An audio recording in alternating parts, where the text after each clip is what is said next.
Greetings everyone again. In today's video, I want to share some information with you all about the world of Yuetsion's magic source in my fantasy novels, the Reflection series. However, I'm not going to give away too much exposition about them because I don't want to spoil the series. There's a lot of important information and rules about them that are written in the books. So, to simplify things, I'm only revealing just enough descriptions about them for you all to grasp what most of the basics are for how the Qwitsul magic works and what the sense of the world of Yuetsion is like. So, all the magic sources in all of Yuetsion are called Qwitsuls. They're also addressed as Qwitsul magic and Qwitsul energy. The Qwitsuls appear as magical, colorful, radiant streams of light, which look like a vibrant combination between nebulae, stardust, and the northern lights. They flow around everywhere in midair throughout Yuetsion, and can only be seen whenever it is dark. They even get absorbed into plant life and minerals throughout the fantasy world, such as towering trees and mountain-sized crystals, making them all glow vibrantly and beautifully during the night. The Qwitsuls are all made up of micro-spirits that are all extremely powerful. They can be used to cast magic through weapons like scepters, and they can also be used for electricity to power different kinds of machinery, such as airships. How Qwitsul magic works when it comes to spell casting is that they all get quickly absorbed into the scepter's crystal spheres.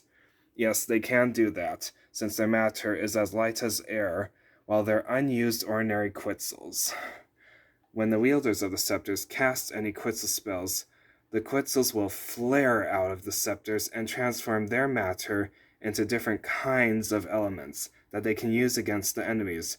For example, one Qwitsul spell can transform Qwitsuls into one powerful thick beam of magic that can blast away enemies. Another Qwitsul spell can create multiple thinner magical rays to strike at multiple enemies at once. There's even a Qwitsul spell that can form massive, colorful crystals that are made entirely out of Qwitsul magic that is alternated into solid matter. Another favorite Qwitsul spell of mine is the Qwitsul Servant spell, but I'll make a separate video to share that one with you all, since there's quite a bit to talk about for that one.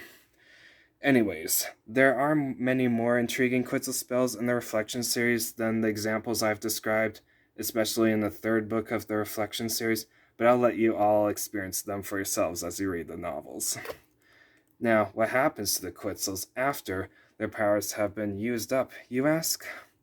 Well, what happens is that they become ordinary weightless Qwitsuls again, except they're dimly glowing, and they're powerless now. So, they then flow down into the ground of Yuetsion. They travel extremely deep underground until they come across an immensely powerful source that regenerates their powers. The beings of Yuetsion call that source as the Qwitsul Regenerator. Once their powers are restored, the Qwitsuls flow all the way upwards through the planet's crust until they make it to the surface and flow around the atmosphere of Yuetsion as powerful Qwitsuls again. Good as new. So yes, the Qwitsul system flows similar to the water cycle. Even I can't help but feel very mesmerized when it comes to anything to do with Qwitsul magic. Well, I hope the Qwitsul magic and the Reflection series is to everyone's liking. So for anyone who wants to access my website, JTL Dimension, for additional information and book reviews about the Reflection series, you can find the link to it in this video's description below. Thank you all so very much for your time and support. I really appreciate it all. Teals for now.